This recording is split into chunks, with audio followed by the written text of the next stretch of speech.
A fantastic piece of meat, exactly what everybody wants to be able to cook. But this is a little bit tricky. How do you get it to the perfect temperature? How do you make sure that that meat is nice and pink on the outside? How do you make sure that there's a nice roasting on the outside? It's one thing that is just, it takes a bit of time, it takes a little practice, and you need to be shown how to do it. It's exactly what I'm gonna be showing you now. One of my favorite pieces of meat must be the lamb rack. It's such a nice cut with a beautiful layer of fat that has a nice bone in it, and then a beautiful pink meat. When cooked to perfection, it's an absolutely delicious piece of meat to serve. You can serve it on your Sunday roast to your friends, your family. It is an absolute quality for a chef to be able to do this dish right. So I'm gonna be taking you step by step all the way through. You're gonna see from up close exactly how I make this piece of meat stand out from the crowd, how you can cook it to perfection. We season it with a little bit of salt, bring out those flavors, that beauty of the meat. We're gonna rest it really well, as we've seen before. It's so important when you put all those roasting flavors in, you put all that love with the butter, you make sure you add your aromatics last minute. We wanna make sure that it cooks all the way through, leave it to rest, and when you carve into that meat, it's gonna look perfect and pink. There's some juices flowing. It's gonna be mouth-wateringly delicious. This dish today gonna have very simple sides. We're gonna do some stir-fried Swiss chard. We're gonna do small Hasselback potatoes, and we're gonna be making a beautiful pork jus with the roastings in the pan, where we worked that lamb, where we added that garlic, and we added the rosemary all together. Reduce some port, reduce some stock. Beautiful glaze of a jus. It's gonna bind this whole dish together. It's gonna be delicious with your potatoes, with the Swiss chard. Few ingredients on this plate. So important to get them right, but not too difficult. Gonna show you exactly how it is done. So what we're gonna start with now, little potatoes, because they take a bit of time. I have beautiful, fresh, young potatoes here, and a very famous and very delicious way to prepare these is Hasselback style. So what it means is we're gonna carve the potatoes in pretty much as many slices as we can, but not all the way through, just about until there. So it opens up, and when it goes in the oven, they fold open. Beautiful olive oil is gonna go inside just before finishing. Few bits of garlic, few bits of rosemary, nice crunchy salt. These potatoes are gonna be delicious. Take a sharp knife, nice slices, let the knife do the work. Don't put force, don't put a lot of pressure, but make sure that that knife slides through. Just along your fingers, halfway. We just don't want them to cut completely loose. Turn around, that's easier. And there we go. Gonna need about 4 or 5 of them for each plate. You can really take your time with this. Cut 3/4, turn them around so it's easier. Little carves. If you do slice all the way through, don't worry, it really doesn't matter. It's about the potato being able to absorb the flavor. Otherwise, it's only the coating around. But because of this technique, flavors of the garlic, of the olive oil can really penetrate all the way into the middle of that potato. And that's what really makes them so delicious. The outsides are gonna be crunchy, they're gonna be full of flavor, full of nice olive oil, a little bit of garlic. Really, really yum. I have the oven heated up, 200 degrees. We really wanna roast these guys. We wanna make sure that they're crunchy on the outside, yet remain nice and soft on the inside. And by putting a little bit more temperature, around 200 degrees, we're gonna achieve exactly that. It's a tedious job. If you're cooking for 25 people, good luck. If you're cooking just for the 2 of you or 4, I think it's really worth the effort of slicing them up nicely, making sure you don't carve too deep. Gonna take a little tray, put our potatoes on. Can already squeeze them a little bit, open them up so that olive oil can drip in and go all the way to the inside. In the oven it will open up like a wafer, and all these edges are gonna crisp up because of the heat. It's gonna be exactly the way we want it to. Bit of olive oil on top, quite a bit. We're gonna be using that olive oil afterwards with a little spoon. Put it back on top. Make sure that all the olive oil goes in between the slices. So they're gonna need about 35 minutes, maybe 45, really depends on the size of your potatoes. Mine are really small, I'd say they need 25 to 35 minutes. If your potatoes are a little bit larger, no problem at all. Leave them in 45 minutes. Later on we're gonna test with a little knife point, we're gonna see if they're cooked. You can do that at home as well, just to make sure that they're completely cooked through. Because something that I really don't like is an undercooked potato. That is really not yummy. So once they're cooked, we're gonna test them just before the end, making sure no matter what size potato you have, that you're always gonna have it right. We're gonna prepare a little bit of onion for our Swiss chard. I take out the core of the onion. I use the outer leaves because they're much easier to cut. I only need a little bit because we're gonna make a little onion stew. We're gonna add that Swiss chard to it, stir fry it really nicely, add a little bit of vinegar, a little bit of oil, and we'll have a really yummy side dish. Just here with the onion, long strokes. Let the knife do the work. Keep your fingertips in. That's about enough for us today.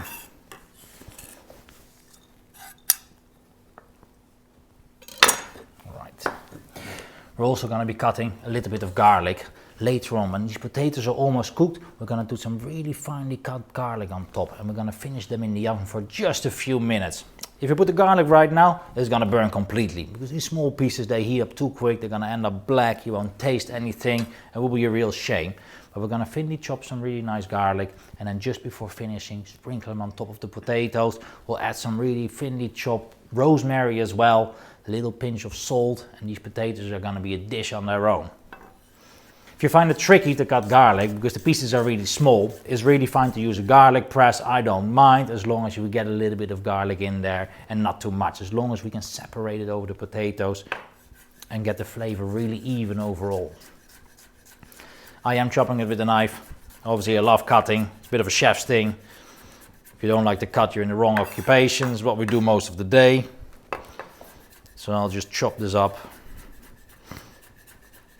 We don't need much, just a single clove. This is our little garlic, that's for the potatoes for later. We have our onions for the Swiss chard, and we're gonna be taking care of the centerpiece of this dish. What is really gonna make it delicious. This is really such a gorgeous piece of meat, and it requires a bit of love and a bit of attention. You really can't rush it with a lamb rack. The meat is soft, the meat is gentle, and it needs to be treated exactly like that. So we'll have the top. We want to look a little bit for impurities. We want to see if there's something that looks tough. This is really nicely cleaned up by the butcher.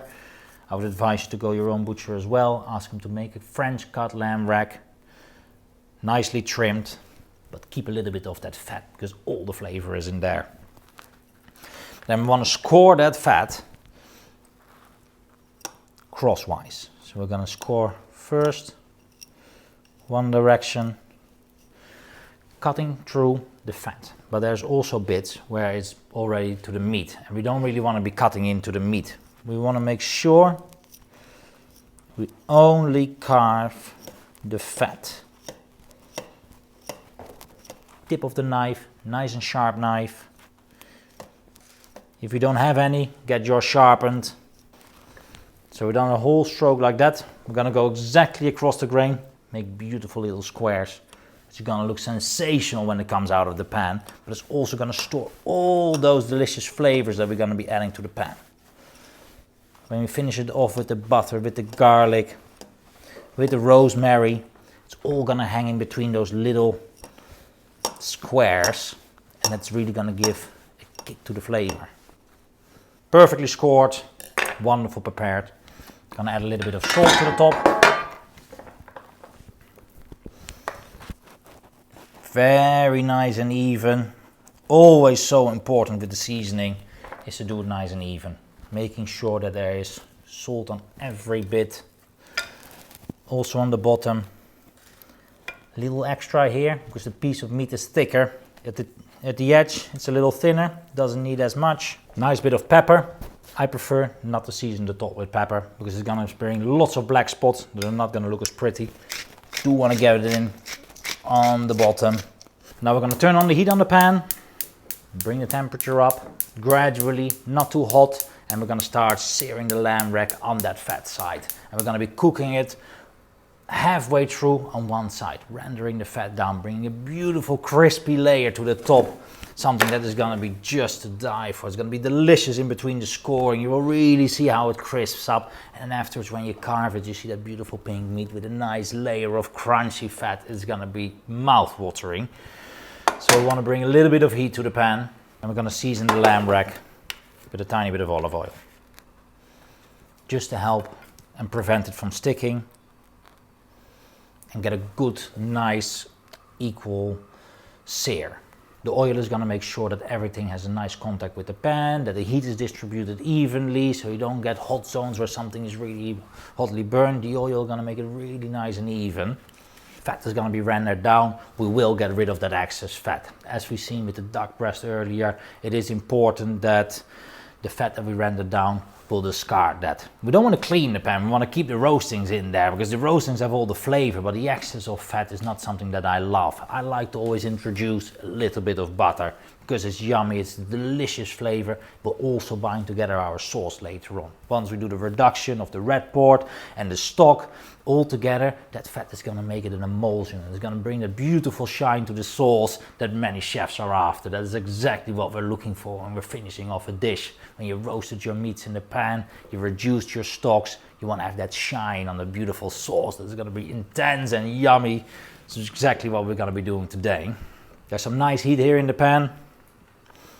Gently start like that, render down the fat. Give it a few minutes to slowly really render down, release all those fats, and make sure that it's going to get a really nice and even sear.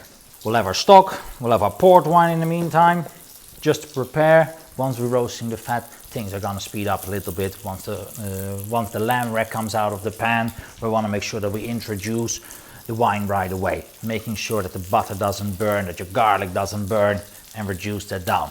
And a great jus is a reduction upon a reduction. We don't want to add everything at the same time to the pan, but we want to build up those flavor layers. And in this case, we'll start with the roastings. We're going to deglaze the pan with the port wine, reduce that to half, then we're going to be adding our stock. With that reduction, together the emulsion with the butter is going to form one of the most beautiful sauces you've ever have made in your own home. Once you know this technique, and once you get the basics and the fundamentals of making a beautiful sauce in the pan, there's basically no stopping you to do anything else. You can do a red wine sauce, you can do a Madeira jus, you can do a natural jus without any wines. Just reduce those lovely juices, use the roastings from your meat, from your chicken, or anything. Add lemon, add flavors, add herbs. You can go wild, you can try whatever you like. The basis of the idea is that you do a reduction of a nice strong wine or a nice sweet wine. Add your stock, reduce it a little bit more to bring up that texture, get a nice thick filming sauce.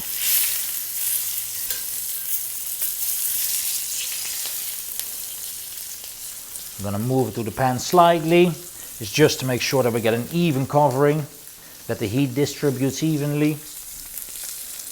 Don't want too much heat. I've turned mine down a little bit. If it starts to steam a little bit too much, reduce your heat or take your pan off the fire. Make sure that it doesn't burn. You want to, as you see, gently and evenly cook that fat down and make it beautiful and crunchy. It's gonna be so delicious. Well worth the try and well worth the effort. As you see here, nice browning, all the sides. I'm gonna push down a little bit in the middle. We saw that the sides are caramelizing a bit quicker than the outsides because it tenses up. The middle tends to be pulled up and has less contact. So we're going to push down a tiny bit, making sure everything is nice and crisp. We're going to remove the lamb, we're going to remove the excess fat, and we're going to be reducing the heat on the pan. So when we add the butter, it doesn't burn. It's always quite tricky because it's really hot in this pan at the moment, and we don't really want to be adding anything sensitive, definitely not like butter or your garlic or your rosemary. So we'll give it a little minute.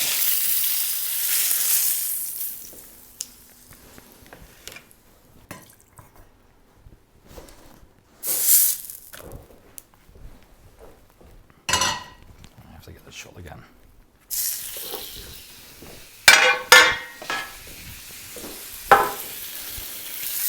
So we're gonna give it a little minute.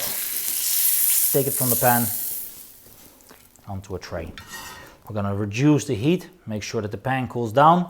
Before we add our butter, we'll reintroduce the lamb rack. We're gonna be roasting it nicely in the butter. We're gonna be adding some aromatics, our rosemary, our garlic. And when that all comes, we'll finish the lamb rack in the oven and we'll make the sauce in the pan.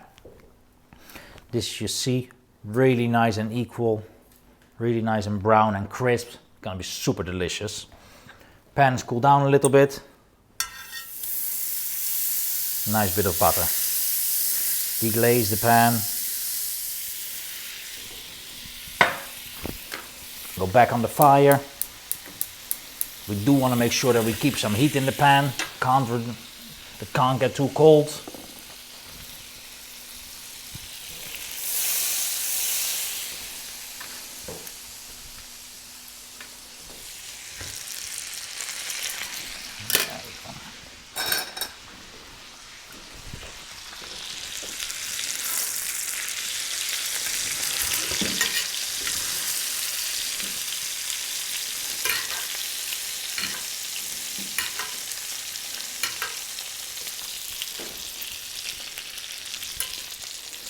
Roast it on one side, roast it on the other. Spoon that beautiful butter all over the lamb. That is exactly what we want. We want to get all that flavor in. Make it really yummy and delicious. All over there. Now it's time to add our garlic, add our rosemary. Get those flavors in there. That is what we're going to use for the sauce. We're really preparing now for our sauce. Want to add those butter flavors to the lamb rack that we will finish in the oven, but the rest will all remain in the pan and it will become the sauce that you will learn to love by the end of this dish.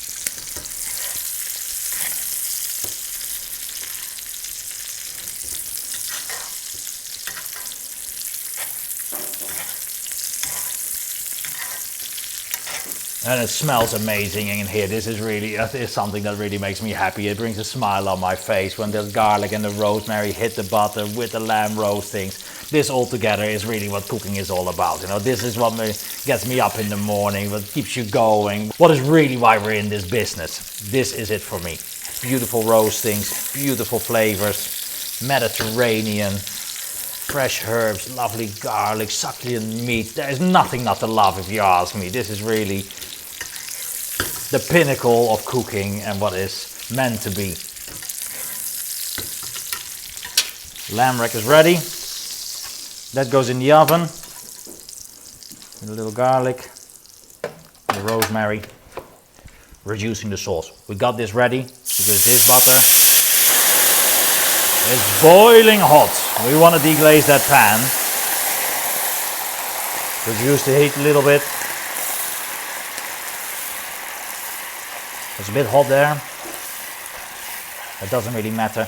That's why we had that ready. When your pan is really hot, there's this quick moment where the meat has to get out. Right away want to get that wine in because we don't want the butter to burn. We don't want these garlics to burn either. You know, it's going to get a bitter flavor. It's not what we want.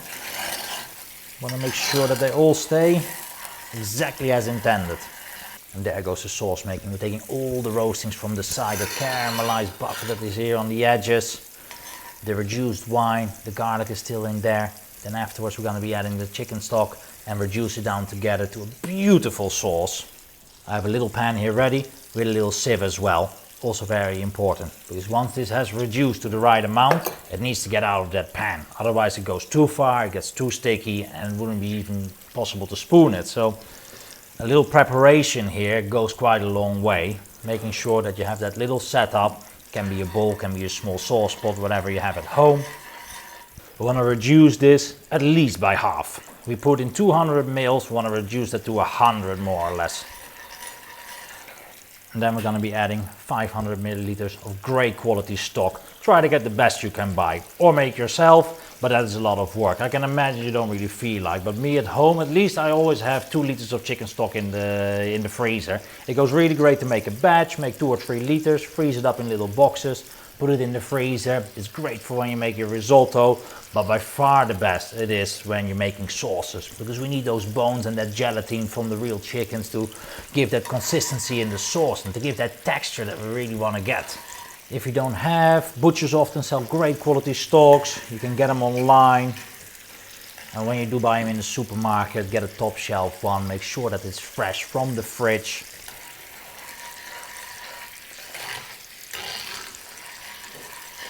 The meat, we'll leave it to rest for a little bit before we're going to finish it off in the oven. It has a lot of heat here in the pan and all these muscles have contracted, and we want to make sure that that relaxes a little bit. We want to make sure that these juices don't squeeze out on all the sides.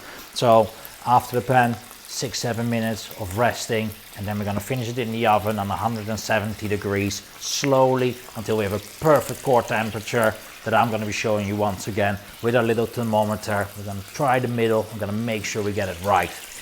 We'll be looking for a 58 degree to 60 degree core temperature, which we will achieve slowly and gradually by putting it in the oven, letting it rest, or putting it in the pan, letting it rest. Put it in the oven, let it rest again. Just before carving, make sure it's nice and warm. We'll just put it back in the oven. None of the juice will flow out. It will be perfectly cooked. And here we're about ready for our stock. Everything in this pan is what we have cooked. All the roasting flavors from the lamb, the garlic, the rosemary, the butter. Now we have reduced that port wine. Now we have added the stock. This is just gonna slowly reduce while we take care of our lamb, while we take care of our Swiss chard, and while we take care of our little Hasselbacks. So we're gonna have a little look at the Hasselbacks, and I think it is time to take them out. We're gonna spoon some of that olive oil back over the top so that it gets nice into the crevices. And we're gonna start cooking our lamb in the same oven. So as we see, the potatoes are starting to open up a little bit on the edges. Gonna give them a little push down to make sure that I can get the olive oil in there. I really wanna make sure that it opens up because these layers are gonna be crispy and that's exactly what we're after. Gonna hold up the top and just spoon that olive oil back over the potatoes, basking in their own flavors. Getting in there on all the sides. They're not yet done. We're going to give them a few more minutes in the oven, maybe 10-15 minutes, and then in the last minute we're going to sprinkle a little bit of garlic, a little bit of rosemary, a little bit of salt, and they're going to be absolutely stellar. The lamb is going to go in the oven as well. We're going to give that 5-6 minutes, and then we're going to be checking how far we are with the cooking. I expected them to be around 48-50 degrees. We'll leave it to rest for a little bit before we bring the temperature up to the right amount, so we get a really beautiful cooked pink lamb rack.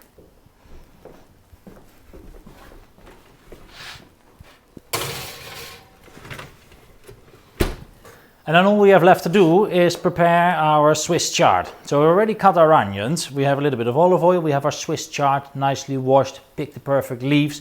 We have a medium sauce pot, gonna place it over the fire, we're gonna gently stir fry our onions, we're gonna introduce this beautiful Swiss chard, stir fry it a little bit, add a dash of vinegar just to give it a little sour note. That's gonna work really well with the beautiful sauce and with the potatoes. Tiny bit of olive oil. Our perfectly cut onions. Heat it up a little bit, gently fry the onions in the oil. We don't want them to color once again, but we do want them cooked. Because once you add the Swiss chard, not all of it will be coated anymore and will be absorbing all the heat. So we want to make sure that these onions are a little bit cooked before we add the Swiss chard, before we season it with a little bit of salt, and we'll be adding a touch of vinegar. Our sauce is reducing really nicely. Gonna give it a gentle stir, making sure we catch everything from the edges. There's lots of caramelization going on the edges of the pan here. That's exactly what we want. We want this a little bit going over. We want it to caramelize while it's reducing. It's gonna all add to the sauce. And by the time this is reduced to only a couple of centiliters, you will see we'll have an absolutely gorgeous sauce to work with.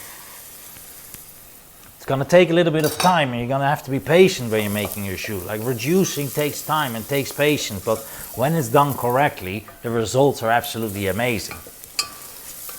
They're not difficult things to make, but they're difficult to understand. And if you don't know, it seems impossible to achieve sometimes. But as you see here, and I'm right in front of you, you're right with me in the kitchen. I'm not doing anything. It's reducing on its own. All we need is a little bit of patience and a little bit of love. And then we want to make sure that we wait until it's right. You know, when we see that it's getting beautiful and thick, The consistency is getting just about right. That's where we take it off the fire. We strain it into our little pan and we have a perfect sauce ready to go. We'll be adding our Swiss chard stalks. Reduce the fire a little bit. We don't want it to be too hot. We don't want any frying going on. We just want to really nicely stew them in the onions. And then last minute we'll be adding the touch of vinegar. That's going to bring these flavors out from the Swiss chard. It's such a unique vegetable. I find it such a deliciousness. Beautiful in colors as well. The stalks are crunchy and crispy. The leaves pack a punch and they also are so healthy and so nice. They're easy to prepare. They go in almost anything. Usually underrated vegetable, I think. You don't see it on many menus, you don't see many chefs cook with it. And it's a real shame because they're easy to make. They're full of good nutrients. And they make your dish look absolutely beautiful.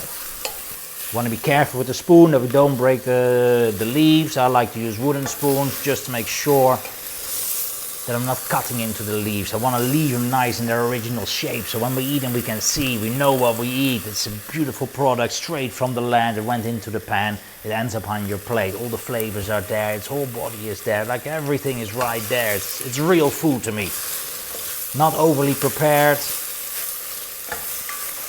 Just bring out the essence of the vegetable. Just make sure that you show its best sides. And for me here, the little touch of vinegar really does the trick. It just elevates the whole vegetable to something that blends together well with the lamb, with your potatoes, and then that beautiful sauce. And these just needed a little minute. They are done now. We'll turn off the heat. Just leave them in the pan, they can stay for a little bit until all the other elements are cooked. It's not a vegetable you have to stress over either. It will stay absolutely perfect for a couple of minutes. So when the lamb comes out of the oven, we'll give it the time to rest. We'll be finishing up our potatoes. We'll be waiting for that jus to reduce to absolute perfection. Now in the beginning when you make this sauce, you don't see much happening. You're really going to start to wonder, okay, am I doing it right? Like, is this going the right direction? Nothing is happening in the first bit. It's all about those last few seconds. When it starts to get thicker, all of a sudden the flavor amplifies, the thickness goes quicker, and within no time we're gonna have to keep a really nice close eye on this to make sure that we don't over reduce this and it doesn't become too thick. We're definitely not there yet. We're gonna just let this be for a little while. We're gonna check our lamb, we're gonna check our potatoes, see where we're standing with that. The sauce is really starting to come to its boiling point. You see that the bubbles are starting to get bigger, it's starting to get a little bit thick. This is the time we're going to want to be paying close attention and make sure that it doesn't reduce too much. It's a matter of seconds right now. So we're going to stay really nice on top, scraping all that beautiful caramel that is forming on the edges, and that is really going to give a thickness and a richness to this sauce. It's not just a reduction, it's also the caramelization that happens on the edges of the pan. It's really what we want to have in the sauce and really what is going to give it its body. Reducing it down, you can see it's starting to get nice and thick, it's deep in color, it's shiny, the butter is incorporated perfectly. This sauce is becoming gorgeous. And just there, we're going to be straining it off in our little saucepan. Important to have that ready, because if you have to go and look for one now, by the time you come back your sauce will reduce until a really thick paste and it will have lost its appeal. You can always add a little bit of water, it's no problem when it happens. But if you can do it like this, it's perfect at one time. There's a nice sauce in the pot that we will heat up just before finishing, and we're going to have a beautiful red port jus with our lamb. Bring the lamb back out of the oven. Gonna give this a little feel. Want to see if I can feel how far that has been cooked. This feels really great, to be very honest. We're gonna leave it for a minute. We're gonna insert our thermometer. We're gonna check the core. We're gonna see where we're standing. I figure we're gonna be around the 50 degrees. We might need a little touch more in the oven, but we will only know once we have checked. So if you're doing this to the touch, you have to feel at the thicker part of the lamb rack, which in my case is here. and you want to be checking for resistance. You want to see if it bounces back real nicely. At the moment it does, but because it just came out of the oven, it's a little bit misleading sometimes. So you want to give it a rest first. Leave it for a few minutes and then check. See if it feels like you have a great resistance there. Gonna just leave it there for a minute. Our potatoes are doing great. They just need like another maybe 5 or 10 minutes. And then it's gonna be time to finish up our plate. We're gonna use a beautiful, gorgeous plate. And we're gonna be adding our Swiss chard. We're gonna use our nice and crunchy potatoes that we will still season with a little bit of garlic, a little bit of rosemary, and a touch of salt. Detail in every bit of this dish. Few very simple ingredients on the plate, but because we took care, because we made sure that we flavored everything till perfection, this dish is gonna really stand out, and you're gonna be happy if you're gonna get this in a top of the line restaurant anywhere in the world. All right, so the lamb has rested a little bit. We're gonna be checking the temperature. We wanna make sure that we're gonna have this perfect. We'll stick it in from the side at the thickest part, and we aim towards the bone, because that's where it will take longest to cook. Now, as I thought, we're at a 51 degrees, so we need a tiny touch more on that meat just to have it perfect. Our potatoes are about ready as well. So I'm going to take them out. We're going to season them with the garlic, with the rosemary, with the salt, and it goes back in the oven together. And then it's going to be all done at the same time. The lamb is going to come out, the garlic on the potatoes will be perfectly cooked, and we'll be plating up, and we'll have a delicious dish ready. So that's what I was talking about. You see all these little layers have crisped up. They have all absorbed all that beautiful, beautiful olive oil. I'm gonna use a spoon. Once more. Put that olive oil on top. Get it in everywhere. It's gonna give a creamy taste. It's gonna make them so delicious. Every single potato. Here's where the love goes in. You either do it la la li la la la, or you take care. You make sure that you put a little bit of olive oil on every single potato, because we want to have them all nice. We want to have every single bite to be absolutely delicious. And you can only do that if you take care, if you make sure that you do them all precise. Every potato, a little bit oil, a little bit garlic, a little bit rosemary, tiny touch of salt, and then you'll have a perfect bite on every plate. You'll chop garlic right on top. It's only gonna need a minute or 2 or 3 in the oven until it becomes a tiny bit brown. Want to cut a little bit of rosemary. Once again on the cutting techniques, I pack them all together. What works the best for me, what makes it easy to cut really nice and very small, beautiful herbs. Using long strokes of the knife, letting the knife do the work. We don't need much, just want to add the tiny bit of aroma. Get them into the layers together with the garlic. Push down a little bit if you may. Just want to make sure that it sticks and that it's all there. Sprinkle of salt, really important. Do want to make sure that you have a bit of salt on these potatoes. Gonna elevate all these flavors, the garlic, the rosemary, the potato, the olive oil. It all comes together with that sprinkle of salt. Every potato, just a tiny touch. Lamb and potatoes back in the oven. Final cook, just a couple of minutes, and we'll be preparing our plates. The Swiss chard will heat up last minute. We can add a tiny touch of vinegar about now. Really just a drop. We don't want to over season it with the vinegar, but just want to elevate the flavors of that vegetable. And that little bit of vinegar and a touch of salt is going to really bring out these delicious flavors of the Swiss chard. I have a nice clean plate. For main courses specifically, I do like large plates. It's a bit of a restaurant thing, but it makes it easier to make something look beautiful. When there's a little bit of space on the plate, it will make it look really nice and elegant. Can't really believe that you guys are gonna be cooking this and nobody will think that you would ever be able to cook a delicious dish like this in actually just maybe 45 minutes. From start to finish, taking care of a few important tips and tricks can really elevate your cooking skills, can really make you feel like a chef, and you should feel like a chef, like you should be happy after this. Once you've done this course and you show this to your friends, you have really learned something, you really added a skill to your skill sets. You can take this technique and you use it in something else. You can also use this on your duck, you can also use this on your chicken, you can use it on a steak, on a piece of veal, anywhere The same techniques apply. Roasting them in the pan, adding butter and aromatics, reducing a beautiful sauce, and then cooking it to perfection. Giving it time to rest, giving it time to absorb all the beautiful heat, making sure that it is perfectly cooked in the middle, and then just before the end, making sure it goes warm on the plate with a beautiful sauce. Nothing not to love. So 2 more minutes on that. We'll be heating up our sauce, we'll be heating up our Swiss chard, and we'll be dishing up this plate in a matter of moments. Now you're gonna have to have a look at these little beauties here. These are pieces of art. These tiny little potatoes that we have taken, so simple and nothing to it. We've sliced them a tiny bit, we've added that little bit of garlic in the end. They are crunchy on the outside, they're full of flavor. There's this yummy, delicious rosemary on that is not burnt because we only added it in the last few minutes. And these are the kind of tricks that are gonna make this tiny little potato be something that you will remember forever once you've done this. Normally you never have a deliciousness like this. It's like a dish on its own. It's such a unique little being, and because they're small and petite and gorgeous and have all the right flavorings on them, people will remember this forever. It's wonderful. And the same with our lamb rack. Everything is there, beautiful flavors, the roasting is there, the garlic is there. This is gonna need 5-6 minutes to rest, and then before we'll be plating up, we'll carve it beautifully, divide it, put that yummy and delicious Swiss chard, few potatoes, yummy sauce, gonna be delicious.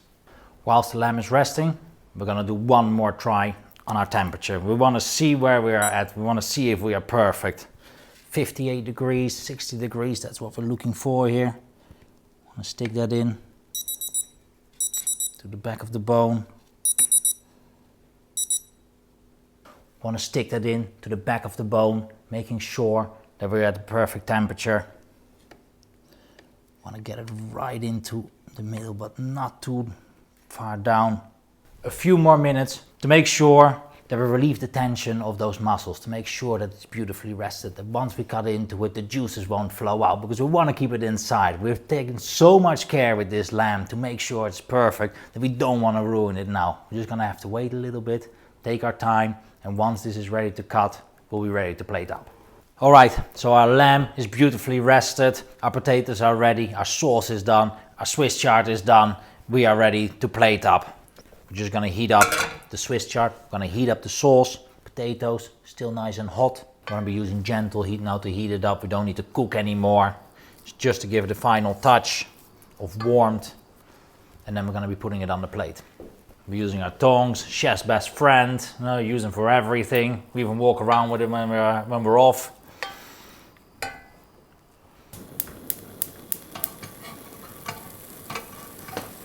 Adding these nice leaves to the plate.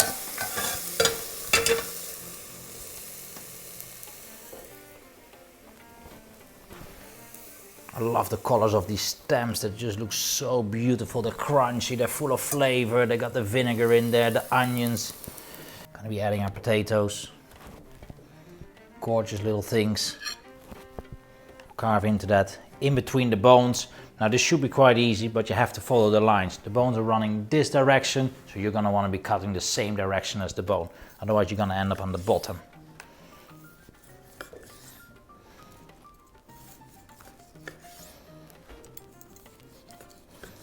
You're gonna see this beautifully rendered down fat. The gorgeous pink lamb.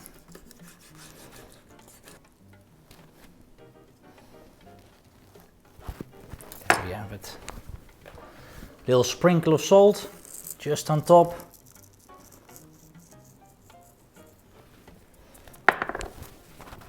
And we'll be finishing with our pork jus.